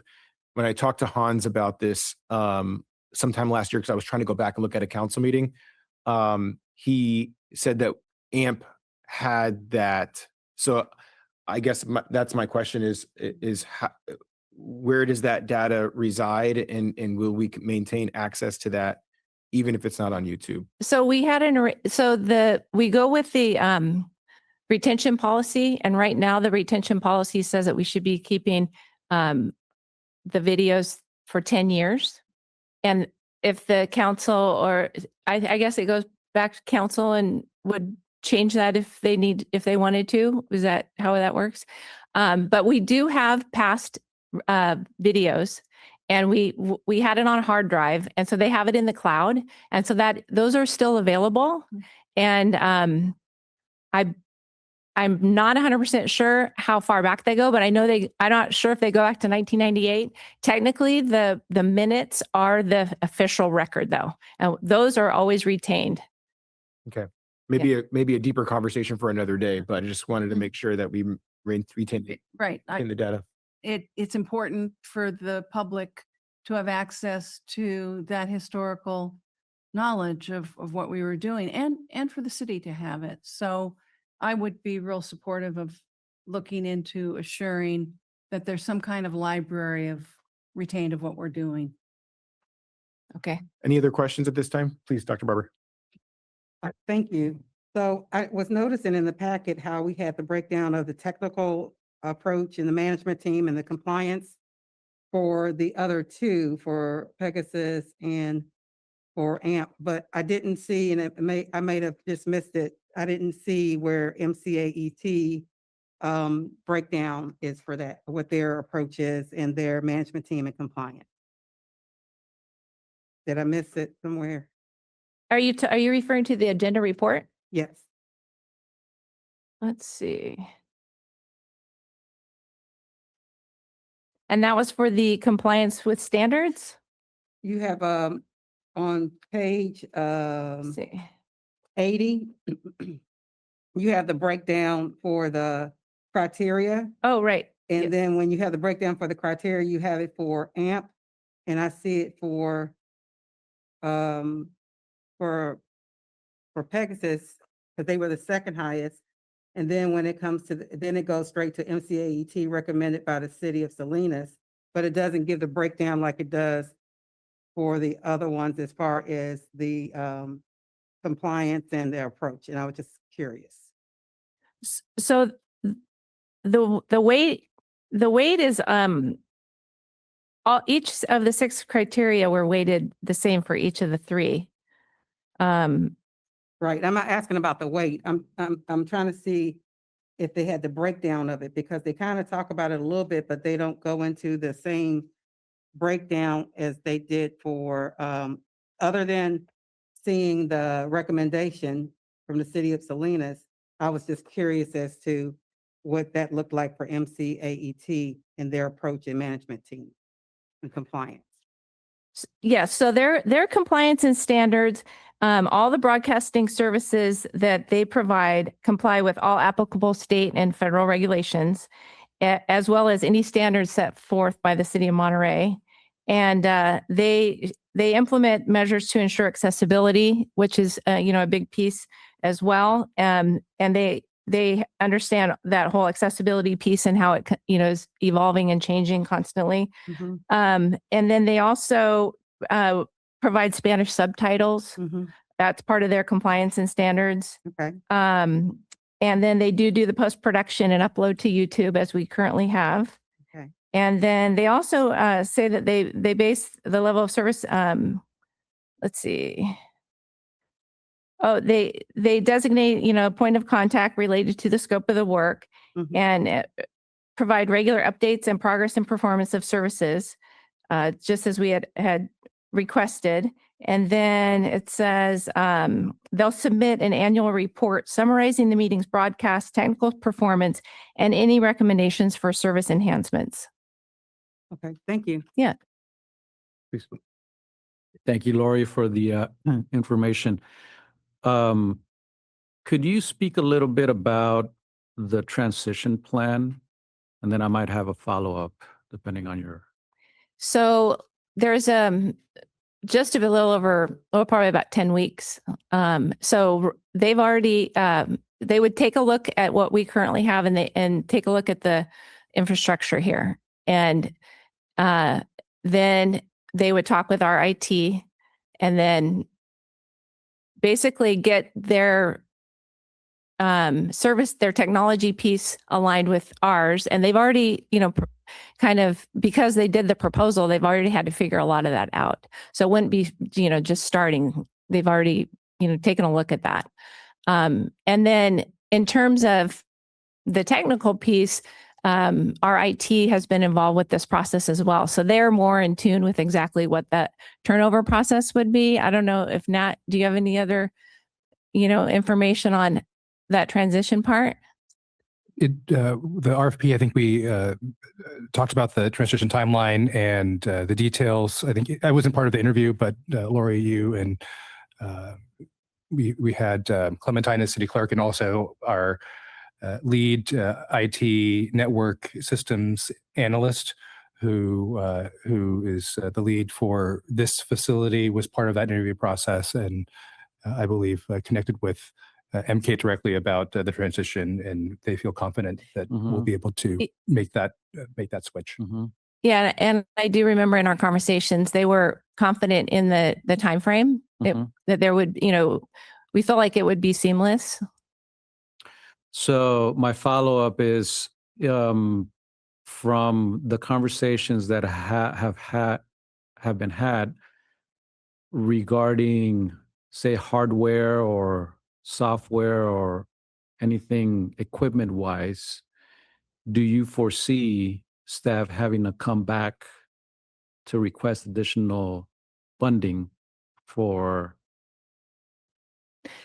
that aspect of the transition so that their systems will align with ours? The systems will already align, but during this process, I did learn that our ISD team has an RFP proposed that they're going to open up for. We do need more hardware purchasing for this, for some upgrades. So it's very seamless. They know the software that we're currently using. They use it, and they are able to, tie in and understand it. But just so a whole separate piece would be another RFP for some hardware that we will be needing.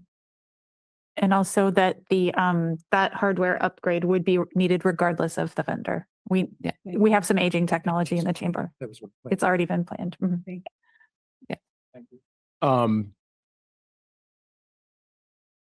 So if I can clarify, the RFP that we're talking about releasing, that would happen regardless of the transition. Correct. Okay. Please. Question. Yeah, Lori, I think you maybe answered it on the technology and the storage piece. So when we go to a new provider and we end the contract in April, there is nothing that we need to continue to pay AMP for access to what they have recorded already. So that's in our cloud that we control, that we can access. It's ours, and but they have it on their cloud, and we have a hard drive, and we're just with copies in case there's a PRA or then we can locate that video and provide it. So it's just something we're going to be moving. We would move it, but we still have access to it. Yes. Okay, so if I'm a member of the public and I want to go back and see Ed Smith at a time when he had a mustache 5 years ago. Roll the tapes. Yeah, if they want to go back and they search on our portal, are they actually accessing our side of the cloud, or is there a pipeline that goes to AMP? And is there a couple other steps that have to occur between now and April that ensures the public will be able to call up those within that 10-year mark? And I understand videos take up a lot of space and cloud service and all that, but is there something else that has to happen between AMP? So on YouTube, we have since 2019 when we started, or 2020, on the website that we link to from our Monterey.gov website, we had an agreement to have 3 years worth because of the storage capacity. But we do have those other ones that would be something that we would have from 4 years on. That is something that we had a hard drive, and the hard drive kind of it failed. And so, but it's still, all those files are still in the cloud and they're ours, so we will be able to get them. But that's going to be a transition piece. Okay. Okay, Yeah. thank you. Yeah, so in whenever we have the, hard drives and now we go to the cloud service, I think we get much more portable Mhm. abilities because it's the cloud and not because there's a server on a rack and it goes down and you have to have a backup server. Those days are gone. So that's a good thing. Right. So, and I know that these transitions take a little bit of time. In your conversations with the potential new provider through the Monterey County Office of Education, did you get a sense that the folks that would be assigned to us are folks that are experienced in other city council meetings? And maybe there's an opportunity for AMP employees that go to work there.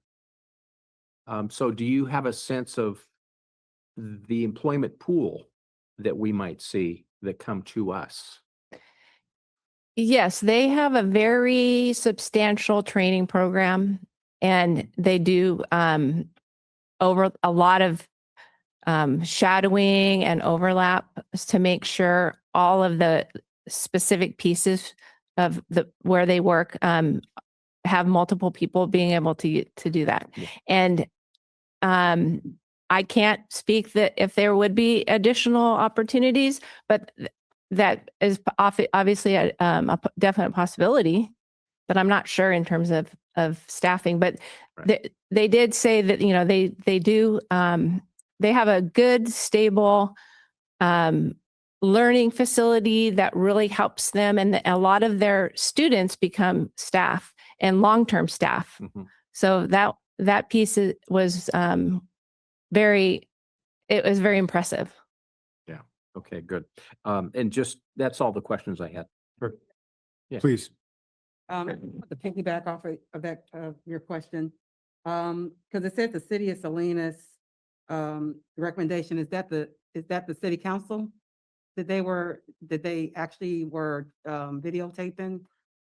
Did they had that type of, partnership, or what, the city of Salinas, what did they do for them? They do the same thing for the city of Salinas city that we currently have Okay, with the other boards and commissions that they, that's why I was just getting. yeah, it's the same. Okay, thank you. All right, let's go ahead and, thank you, Lori, for answering those questions. We're going to go ahead and open it up for public comment.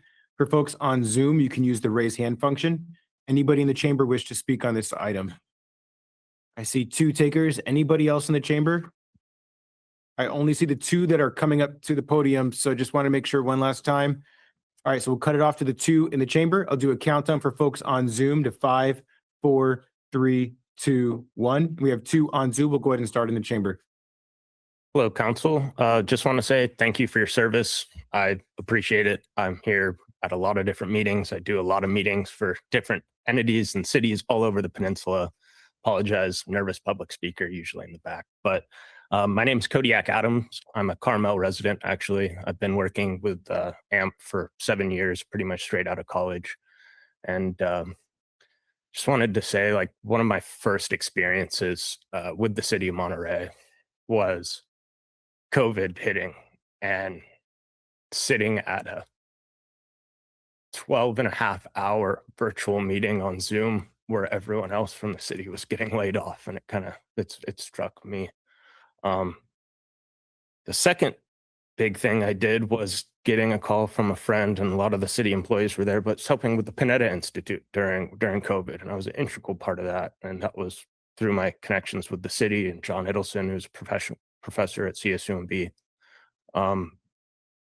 It's been my life for 7 years. This has been my career. It's what I studied in college, and I'm a little afraid I'm just going to go back into the service industry like everyone else now around here my age. So just wanted to say thank you and let you know how much it's meant to me to work with the city. Thank you, Cody. Thank you for sharing. Thank you, Cody. Hello, Mayor and Council. My name is Noah Daniels. I'm the Executive Director for AMP. I had something written and I decided to scrap it last minute and just come speak to you from the heart. We've had an almost 30-year relationship with the city of Monterey, and I personally would hate to see a relationship get thrown away. quite honestly, in haste. It's going to take AMP to complete this transition. It's going to take AMP to retain that 10 years of data that we currently hold for you right now. And for 30 years, it's taken AMP to run these meetings. So I just would like to first thank the staff. I know the process was thorough. We applied like everyone else. We went through the interviews and it was a great process. And so I'm not negating any of the findings. I'm not negating anything, but I think as you all know what the cost of living is here in Monterey, not in Salinas, where McCate happens. I'm running a nonprofit and I'm trying to pay my employees fairly. So the price that you see that we are asking for this contract is reflected in that cost of living, just like you talk about with your city manager and these hard decisions. So I just would like to ask the council to maybe think about the transition period a little bit more. Maybe think of some options how we can assist with the transition, because it's not been something that we've discussed with the city at all. So yeah, I just would like a little more thought to this issue before a decision is made. Thank you. Thank you. All right, with that, we'll go to our callers on Zoom. Yes, Ms. Beatty, you can go ahead, please. This is Nina Beatty. I oppose leaving AMP Media. MCOE is a government agency. AMP Media is a public nonprofit. That's a big difference. Let me read the description they have on one of the websites. AMP Media is the community media organization for Monterey County. We help everyone, the general public, nonprofit organizations, and public agencies get their message out through video and other digital media.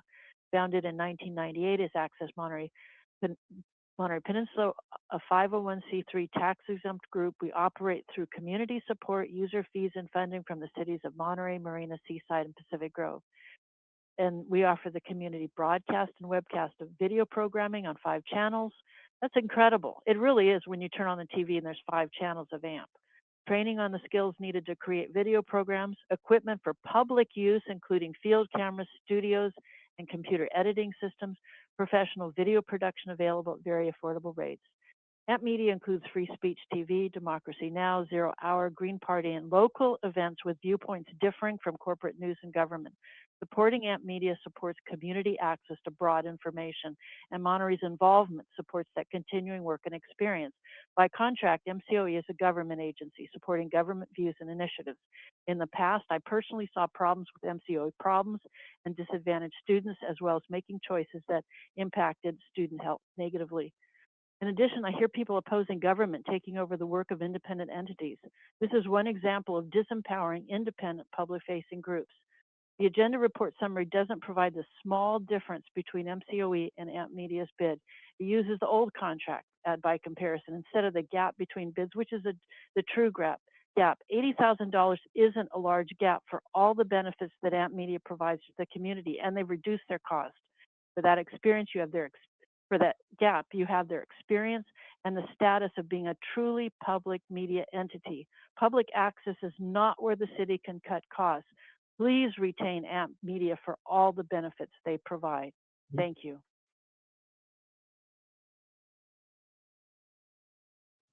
Thank you. And our other speaker is Esther. Esther, you can go ahead. Yes, hello again.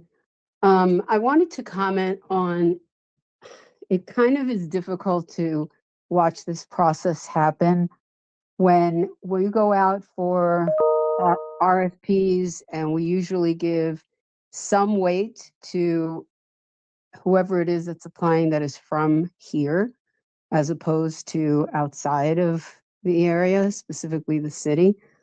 I have attended many Salinas City Council meetings, and there are a number of features that I really have liked to see there. They have a chyron all the time with the name of the person who's speaking on the council and the topic and the agenda item number, and a couple of other detailed things like that, that I wonder if AMP could provide for us without a significant cost. I agree with Ms. Beatty before me that the difference in price isn't that much relative to what all the expenditures are with the city. And there is value to using a nonprofit versus a government agency, especially given the times that we are in right now, where all data and information are being compromised and bought by corporations, and the government is taking information that we all have enjoyed the privacy of having it, that we really don't anymore. So while I understand that there is a cost savings, I kind of do feel strongly that we should be supporting a local company from within our city that makes the effort to employ people at a salary that they can afford to at least live on the peninsula, not necessarily have to commute, which is something that, as you all well know, is part of the affordable housing crisis that I work a lot on.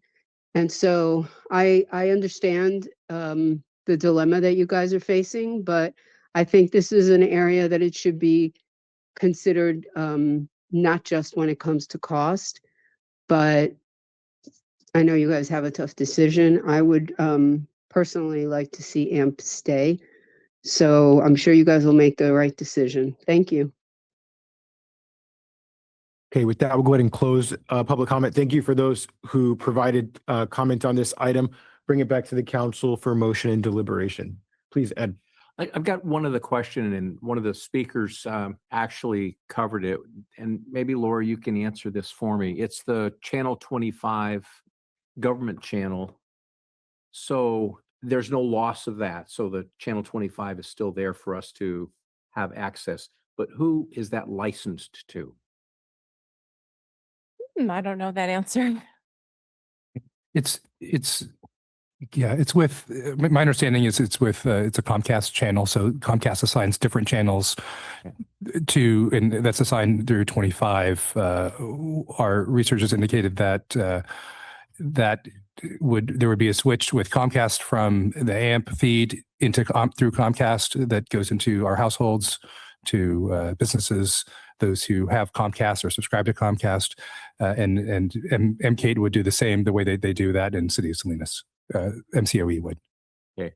So if you have Comcast, you can have access to 25, but if you have satellite TV, if you have another provider, some other cable provider, you might not be able to get that, like you can't get it now unless you have Comcast.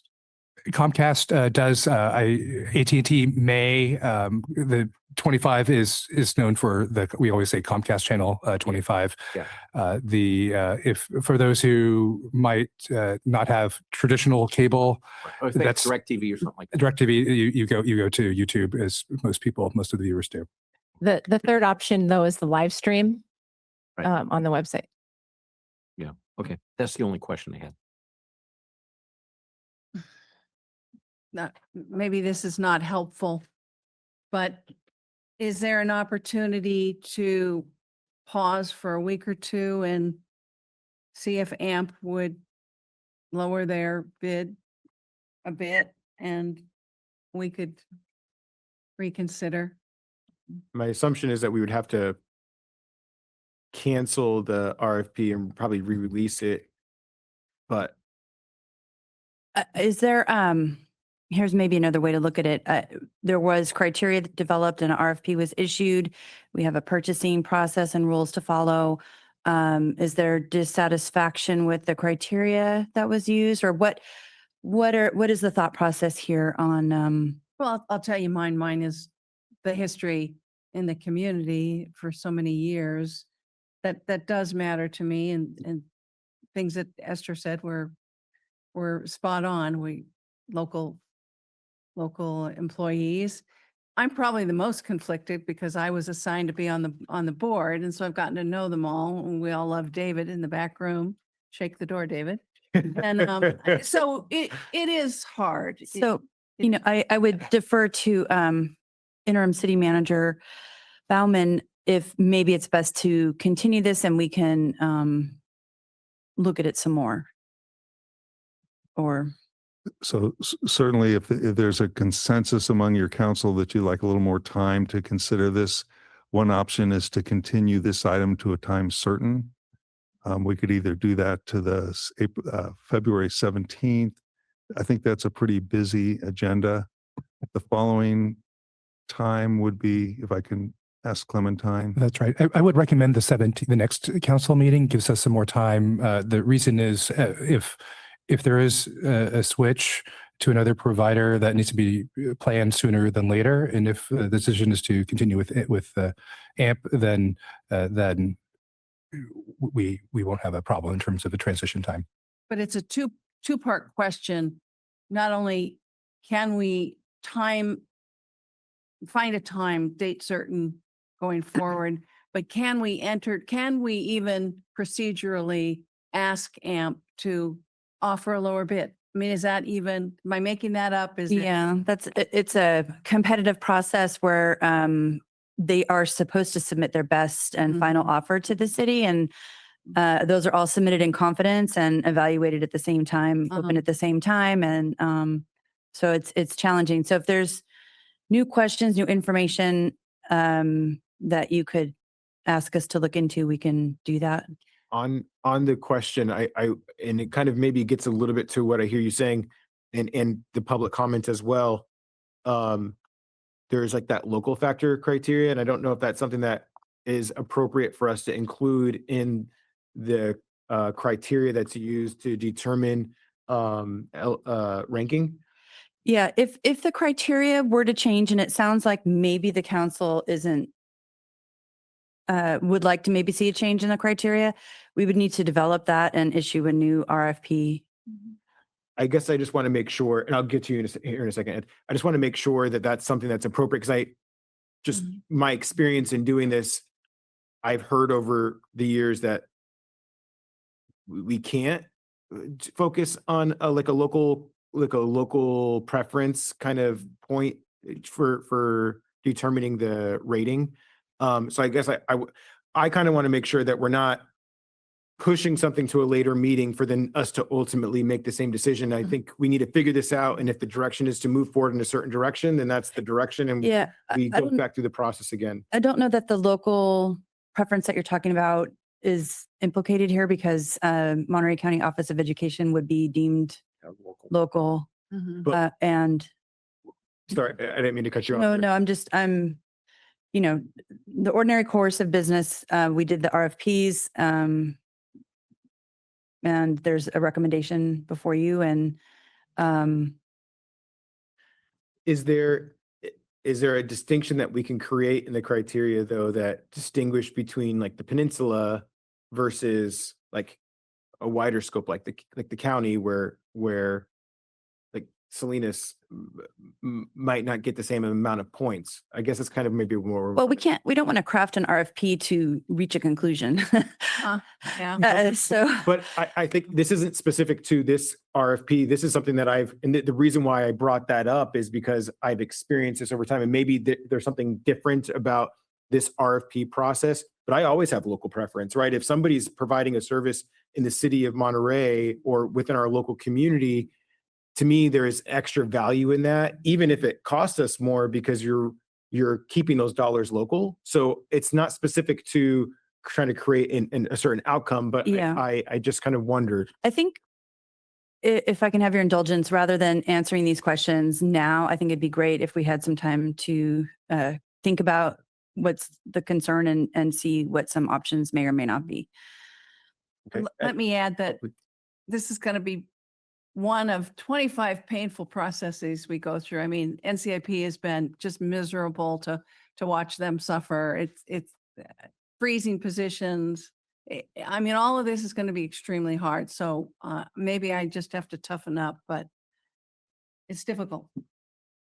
Please, Ed. Yeah, so just want to offer a perspective about the local Monterey County versus Monterey. I think you know, basically it's hard to do that because Salinas is local, Monterey is local, we're connected. It's not that we are guaranteeing that all AMP employees live in Monterey. I know that's not the case, and we don't know where the future provider employees live. They might live in Salinas, they might live in Seaside or Monterey or Pacific Grove, and they're doing this provided service for us. So I think we need to look at the new provider is a local provider already doing local technical services. They would just be adding Monterey, and we would have a contract for them. It seems like the solution might be that a transition might need to be longer than 10 weeks. If there is a way that if AMP agreed that they did a month to month and we gave a little bit more time for the transition, because it sounded like AMP was concerned about doing everything they needed to do between now and April. But all these technology transfers and transitions they're always tough, and it's never like somebody finishes on Monday and then the new company comes in on finishes on Friday and you come in on Monday. So there's going to be a natural transition between the current provider to the new provider. But also, we did have a bid. AMP did have an opportunity to change their price based on the equal fairness of the qualifications. And the winning bidder is presented to us, and now it's a cost savings. And I think it was $76,000. So we haven't even talked about the RFP that will be going out to change the blasted microphone that does not work, and little things in here like something that's a better presentation screen. I know staff is coming back with some improvements, but if there's $76,000 savings on a contract moving forward, maybe that's the solution, that money is going to be spent to do the equipment that we need to do. So I can't be blinded to the fact that this contract proposal to approve tonight is saving us money. And that's where our focus needs to be. And because I think it was a fair process, there are others locally that are doing it for other cities. So they're a proven service provider. It's a savings. And I think we have an obligation to honor the bid process and look towards the savings. And in all due respect to AMP, they've been fantastic. I mean, I have no problem with what they provided.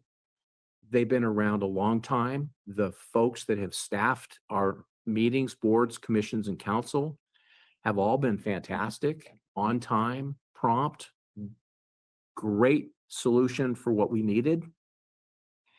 It's not a personal decision, it's a business decision. And those are always hard.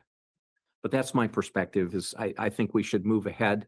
And if we need to, offline, staff can work on more in the transition time, but I think it's time that we look at approving the contract and be prepared for the transition to the less money and move to the new provider.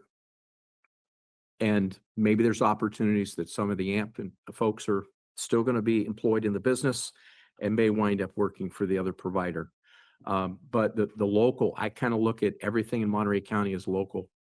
And I'm in Salinas 2-3 times a week, and I have no problem driving over there. And I see people that live in Salinas and work here and work side by side with me. So I kind of see Salinas and Monterey as we're connected and we're all local. Dr. Barber, did you want to jump in at all, or? Better required. Yeah, no worries. So I'm listening to my colleagues, and I feel that they all have really valid points. But I do have to agree with Ed that the process was done, and it sounds like it was equitable. And if the process was done equitably, I think that you have to kind of honor the process. And though I have a love for AMP, I still have to honor the process and trust that the staff did what they needed to do and that the criteria was fair. And so with that, I would have to agree with Ed on that. Yeah, I'm equally torn because I also do want to keep business local and local to the peninsula, local to our city. But as I think about this item, I think it was council's directive to staff to go and look at items like this to see if there were any cost-saving opportunities. And I think we've got the firm numbers here that demonstrate that there's an opportunity here to for us to look after our residents' dollars, right, and put them to good use. And any opportunity we have, especially during this time, to save any funds, then as a responsible body that's that's making decisions over our budget, I think we need to move forward in that direction as well. I think any other time, there maybe would have been a little bit more opportunity, more wiggle room to find other alternatives. But like Councilmember Rash mentioned, there's it's a series of difficult decisions that we have to make, and I think this is also one of them. I agree.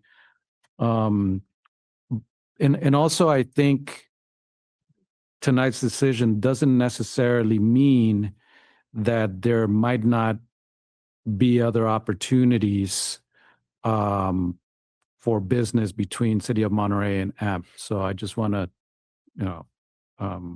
put that out there. There might be other needs that come up in the future for other AV items. So, just to keep that in mind. Thanks. And just two last things. I so appreciate your suggestion that there must be, this work is going somewhere. So there are employment opportunities theoretically through the Monterey County of Education. So hopefully they land with the AMP employees. And also appreciate, I think Councilmember Garcia, it was you mentioning our own staff. Our own staff put a lot of work into this recommendation. And I think they're probably just painful for them to put all this together as it is for us to hear it and decide on these financial cuts that are so painful throughout the community. So I will honor the staff's recommendation. I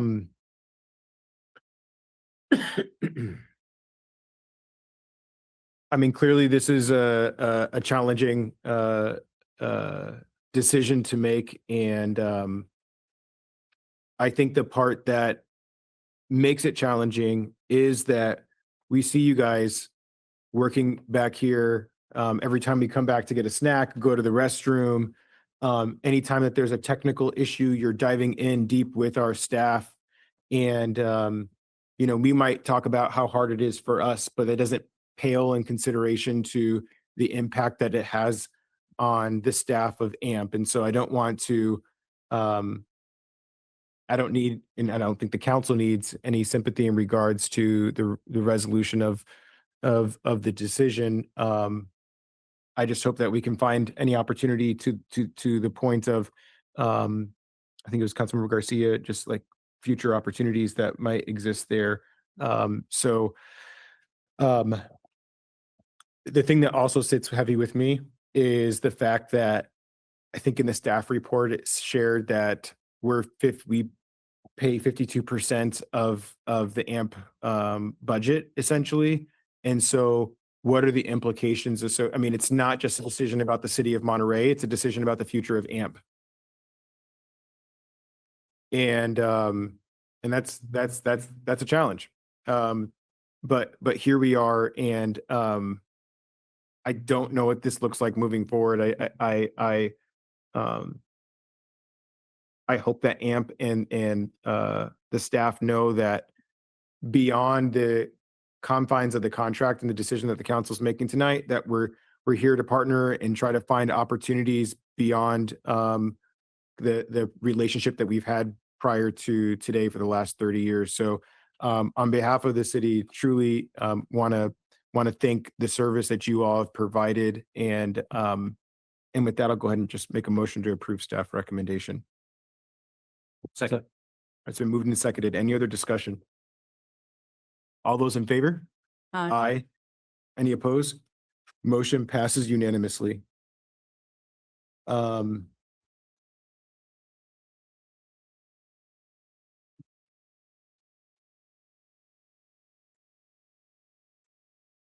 right, we're going to move on to council comments.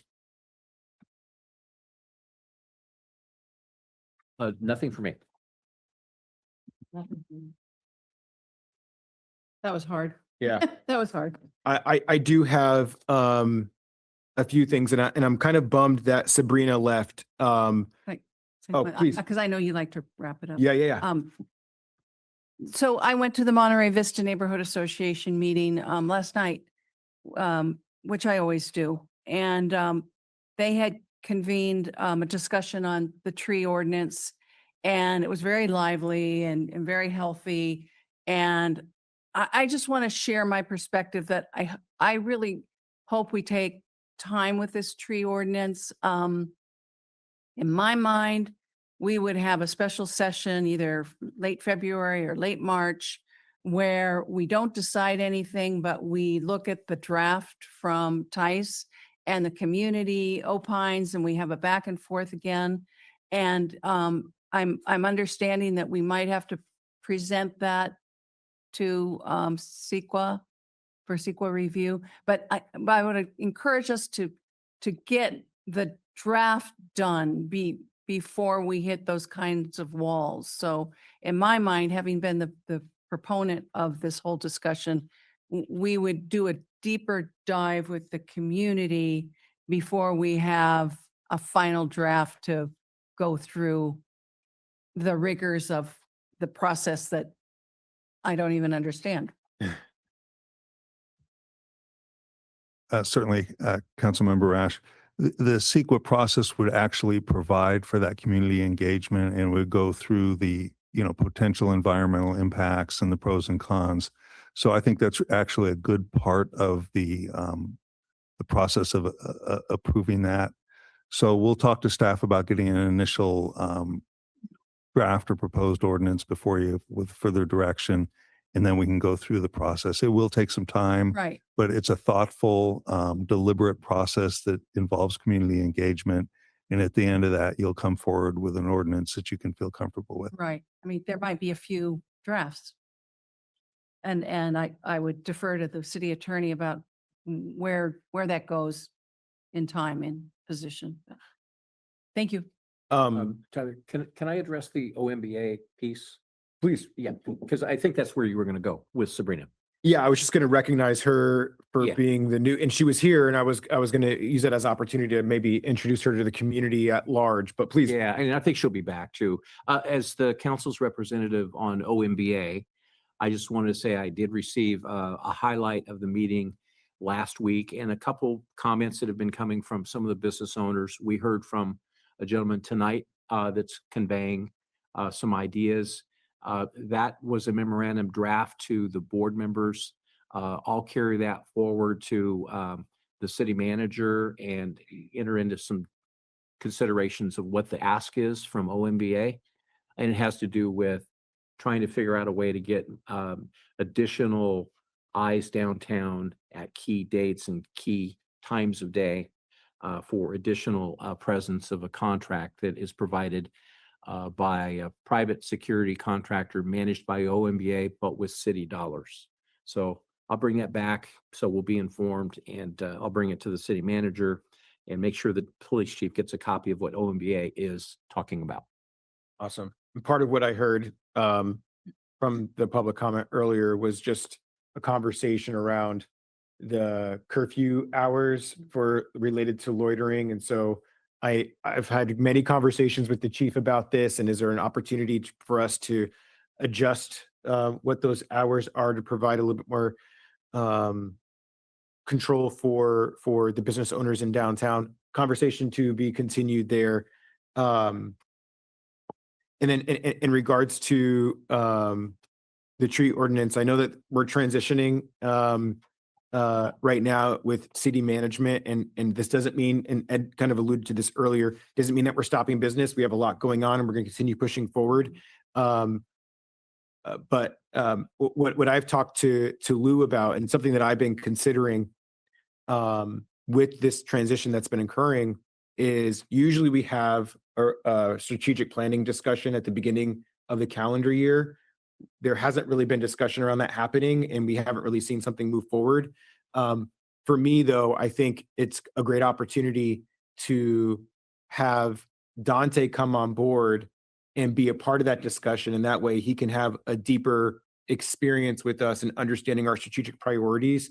So this isn't an effort to delay things, but it's more of an effort to make sure that we can get realigned here with our incoming city manager. I don't know what that means in the context of the tree ordinance, but I'm just as eager to get that done. And I'll just share that it's a high priority for me that I hope that we at least get a good start on that discussion this year. So for whatever that's worth, and I trust staff to help try to balance the many priorities that we have going on in the city of Monterey while we have Lou here in the interim. So the only other update that I wanted to provide was I'm the city's representative on Monterey One Water, our wastewater treatment facility. One of the big things that we've been discussing over the last few years, but things are really starting to pick up and we're starting to see a lot of development and construction around this project, is the Utility and Electric Reliability Program. And so this is really trying to get us to modernize, be creative and innovative around our energy supply. And if you can imagine the millions and millions of dollars of infrastructure associated with managing our wastewater, is pretty extensive. So there's 3 facilities that M1W manages mainly that will benefit from this program. It's our regional treatment facility, so all of our waste goes there. It's it basically purifies the water enough to meet state standards so that if that water ends up getting pushed out into the bay, that it meets those state regulatory requirements to be clean enough for releasing into the ocean. There's the Advanced Water Purification Facility, which folks may be most familiar with as it relates to the Pure Water Monterey project, which takes different source waters, including our wastewater, stormwater runoff, and water from the ag industry. It puts it through an advanced purification process, so beyond just that basic state level requirement. And there's a whole other state level requirement in order to make that water potable. So that's another whole other system. And then there's the Salinas Valley Reclamation Program, which folks may not be aware of this, but underneath all the ag fields are oh God, what are they called? It's basically a water catchment. What is it called? No. Are you talking about the purple pipe water recycling system? Yeah, but what are the why am I struggling with the name of the transmission pipeline? The tiles. So there's a layer underneath all the ag fields that basically collect the water. So all that water is essentially reused. And so M1W is responsible for managing that. So these are huge systems, again, that manage our water supply, a huge part of our water supply in Monterey County. So these systems would benefit. But what this Utility and Electric Reliability Program do is it will provide organic diversion.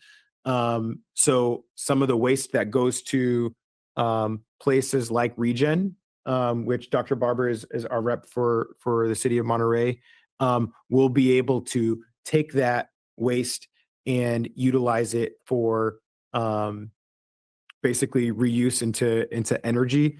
Another component of that is biogas. So right now there's methane that's released into the atmosphere.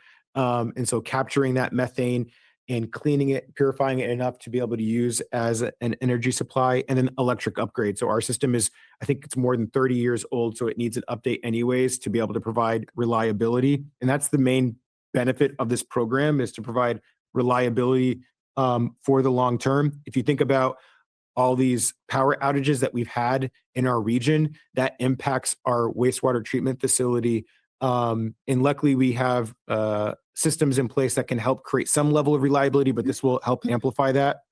It reduces greenhouse gas emissions. It creates compliance with state diversion mandates, and it's revenue generating. So thought I end with that part, which is really exciting, because as opposed to just, not only will it allow our system to be sustainable by itself, but it will provide so much energy beyond our needs with our wastewater, with our waste treatment plant. We'll be able to sell some of the energy back to PG&E. So it's going to essentially pay for itself after a few years. So just a really exciting project to there's a lot of funding going into it, and a lot of the funding is being given to us by grants. So a lot of great things going on in M1W. I just wanted to share that quick update. Or maybe not so quick. With that, I'll pass it to Lou for city manager reports. Thank you, Mayor and council members. Just by way of a request from our clerk's office, there are a number of vacancies on our appeals hearing board, as well as the Measure P and S Oversight Committee. So we invite members of the public, and if any of you council members have colleagues that might be interested in serving on those boards, it certainly is great public service, and it's good training for individuals that are interested in moving on in various government capacities. I know it's been a tough night, but there is some better news. On the 21st, we'll have the Monterey County Public Library annual chocolate and wine event, and that's hosted by our foundation, and it's a lovely event, and we invite members of the public, and it is on the Library Foundation website, where you can pick up tickets for that. And again, that's Saturday, February 21st. That's from 4 to 7 p.m. And also, the city is hosting the pop-up fun at Montecito Park, and there'll be a number of dates, including February 7th, March 7th, April 4th, May 2nd, and June 6th. And I understand this is a great event for youth, games, activities, neighborhood fun. And we're just pleased to host that for that community. Thank you. Awesome. Thank you, Lou. With that, we will move on to public comments on closed session agenda items. So we have 2 items on our closed session. The first is real property, closed session on real property, conference of real property negotiators regarding 160 Municipal Wharf number 2. And approximately 3,238 square feet of area located under Wharf number 2 warehouse. And then item 16 is conference of legal counsel deciding whether to initiate litigation pursuant to Government Code 54956 Tech 9D4 regarding 548 Mar Vista Drive. So with that, open up for public comment for folks on Zoom. You can use the raise hand function. Anybody in the chamber wish to speak on either of these items? Seeing none, we'll go ahead and close it off in the chamber. I'll do a countdown for folks on Zoom to 5, 4, 3, 2, 1. All righty. We have nobody on Zoom, nobody in person. With that, we'll go ahead and adjourn. Have a great evening, everybody. Thank you.